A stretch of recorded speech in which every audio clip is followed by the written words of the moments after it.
Hey, hello everyone. As we are now finding ourselves dancing in new and potentially interesting spaces and not in the lovely big dance studios we're normally in, this little video is just to give you some things to think about when you're preparing your dance space at home to make sure that you stay safe and we don't come back with any injuries, fingers crossed. So as dance teachers, normally we risk assess the space that we're working in and make sure there's nothing that we're going to trip over, nothing to slipper over on the floor, the temperature of the room is right. So all of these things we're normally considering for you when we go into the dance studio. Now you are in your own space at home, so we need you to take a little responsibility in assessing your space as well. So we're all going to have varying spaces to work in. You might have a nice big living room you can dance in, but equally you might only have the space by the side of your bed, a space in the kitchen, and there are still things around us that we might crash into. So at the moment I'm sat on a yoga mat to give you a little idea of how much space there is here for a bit of perspective.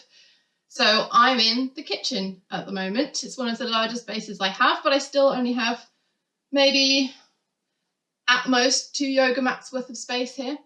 But if I have a look around myself, I've got cupboards right here on either side. So I've got to think about how far I can reach out with my arms, with my legs, whether I'm lying down on the floor. Am I going to crash into something? Equally, if you look behind me, I've got a stool here, which is just leaning against the wall.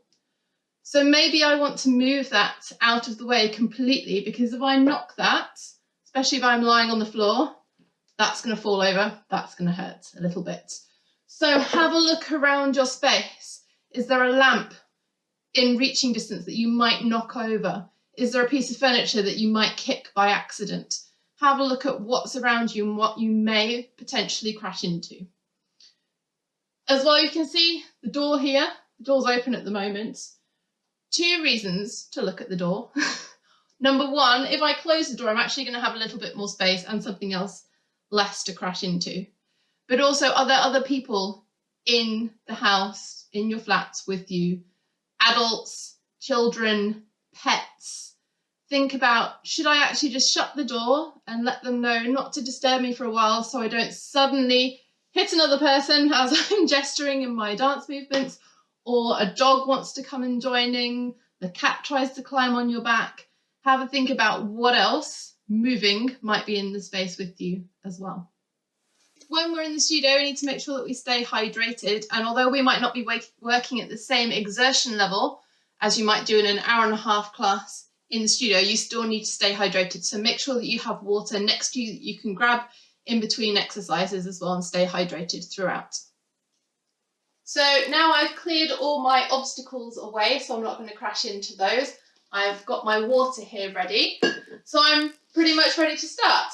But I also need to think about what floor am I dancing on. So here I'm on a wooden floor.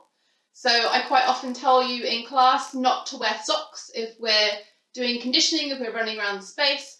So the same thing applies here. If you've got socks on and it's a really slippy floor, you might want to take your socks off to make sure that you're not slipping around and about to crash into something.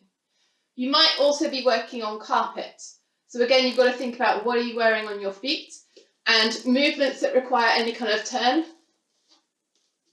pirouettes, anything like that, you need to think about, is that going to cause a bit of friction, and that might cause some injuries to ankles and knees. So really think about what movements you're doing and what surface you're dancing on.